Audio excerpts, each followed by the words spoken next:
You just picked up your phone. You don't even know why. There was no notification, no message, no reason. You just picked it up. And here's the terrifying truth. That wasn't an accident. That was by design. Hey, welcome back. And before you go anywhere, I need you to do one thing right now. Think about how many times you've checked your phone today. 10 times? 20? 50? Here's a number that might shake you a little. The average person checks their phone 96 times a day. That's once every 10 minutes. And in 2025, some studies are tracking numbers as high as 142 checks per day, a 12% increase from just 1 year ago. But here's what nobody is telling you. You're not doing it because you're bored. You're not doing it because you're curious. You're doing it because some of the smartest, most well-funded minds on the planet engineered your brain to do exactly that. This is the dark psychology behind your phone addiction, and once you see it, you cannot unsee it. Stay with me. Because what I'm about to tell you will genuinely change how you look at that little glowing screen in your hand. Let's go back to the early days of Silicon Valley. Back when tech companies were just starting to figure out the true power of the smartphone. They noticed something fascinating and deeply troubling. When someone received a notification, a like, a message, a comment, something lit up in their brain. Scientists call it the dopamine reward circuit. It's the same system that fires when you eat something delicious, when you fall in love, when you win something. It's your brain's pleasure system, your brain's way of saying, do that again. And the tech companies saw this. They studied it. And then they weaponized it. Every single ping, every little red notification bubble, every like and heart and share is a carefully calculated dopamine hit. It's designed to make you feel just good enough to come back, just satisfied enough to want more. Like a slot machine, you never know when the reward is coming, which makes you pull the lever even harder. Psychologists call this variable reward reinforcement, and it's one of the most powerful psychological hooks ever discovered. It's the same mechanism behind gambling addiction. But here's where it gets darker. Dark design patterns, things like infinite scroll and autoplay, can increase your time on an app by up to 35%. And that's not a bug. That's the whole point. The infinite scroll was literally designed so you never hit a stopping point. No end. No, that's enough. Just more. Scrolling forever, like a hamster on a wheel that doesn't even know it's running. Now here's the part that gave me chills when I first read about it. These platforms have entire teams, behavioral psychologists, neuroscientists, data analysts, whose only job is to figure out how to keep you on the app longer. They study your taps, your pauses, your scroll speed. They track which posts make you stop, which ones make you react, which ones make you feel angry, because angry people stay online longer. Tristan Harris, a former Google design ethicist, literally called it a race to the bottom of the brainstem. The goal isn't to give you the most meaningful experience. The goal is to hijack the most primitive parts of your brain, the parts that respond to fear, desire, outrage, and belonging. And it's working. Right now, 4.2 hours of every single day is being spent by the average person on social platforms alone. Add everything else, texts, emails, news, and Americans are averaging over 5 hours and 16 minutes on their phones daily. That's 70 full days every single year, gone, just scrolling. And 69% of people check their phone within the first 5 minutes of waking up, before they say good morning to their partner, before they even process a single thought of their own. Their very first waking emotion of the day is being decided by an algorithm. Does that not terrify you even a little bit? Okay, let's talk about what this is actually costing you. Because this isn't just about wasted time.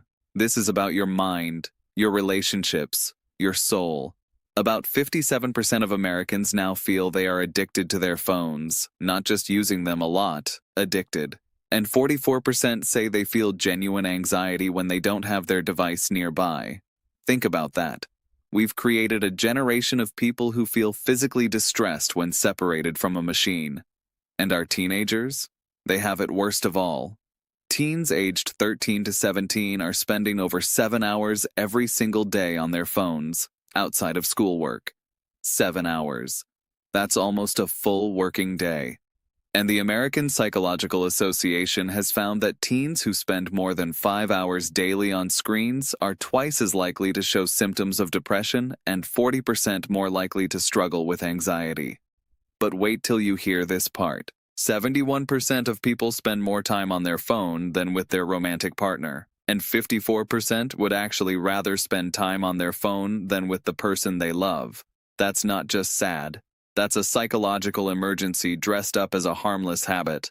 And there's something called phantom vibration syndrome, where you feel your phone buzzing in your pocket even when it isn't there. A staggering 73% of adults experience this. Your brain has been so deeply conditioned to expect alerts that it has started hallucinating them. Let that sink in for a moment. Here's the cruel irony at the heart of all of this. We keep picking up our phones because we're looking for connection, for validation, for the feeling that we matter, that someone noticed us, that we belong somewhere. That's deeply human. That's actually beautiful. But here's what the research keeps showing. The more time you spend on social media trying to find that connection, the lonelier and more anxious you feel. You see other people's highlight reels. You compare your Monday morning to someone else's Saturday night. And slowly, quietly, you start to feel like your life is somehow less than. About 45% of users report turning to their phones as their primary way of coping with negative emotions. But the phone isn't actually solving the emotion. It's just burying it for a few minutes until you have to pick the phone up again to bury it again. It's a loop. A beautiful, terrible, exhausting loop. And the companies know it. They profit from it. Roughly 66% of people now show signs of nomophobia, the fear and anxiety of being without their phone. This isn't a quirk. This is a dependency. And in 2025, mental health clinics in the U.S. reported a 16% rise in phone-related anxiety cases compared to the year before. Now here's what I want you to walk away with, because this video isn't meant to scare you. It's meant to wake you up. Because the first step to breaking any trap is simply seeing the trap for what it is. You are not weak. You are not lazy. You are not addicted because there is something wrong with you. You are addicted because billions of dollars were spent making sure you would be. The game was rigged before you even sat down to play. But knowing that? That's power. When you feel that itch to check your phone for no reason, that's not you. That's a trigger someone planted. And you can choose not to pull it. Simple things. Charging your phone outside your bedroom, turning off non-essential notifications, setting the first 30 minutes of your morning as a phone-free zone. These aren't just wellness tips. These are acts of reclaiming your own mind. Because your attention is the most valuable thing you own. Your focus, your peace, your presence with the people you love. No app, no algorithm, no notification should have more claim over that than you do. So the next time you reach for your phone without knowing why, pause, just for 1 second, and ask yourself, am I choosing this, or is something choosing it for me? That 1 second of awareness might be the most important thing you do today. If this video made you think, made you feel something, or maybe even made you put your phone down for just a moment, then it did its job. Hit that like button. It genuinely helps more people find this kind of content.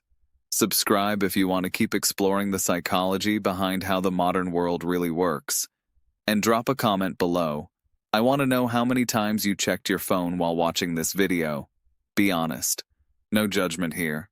I'll see you in the next one. Stay aware out there.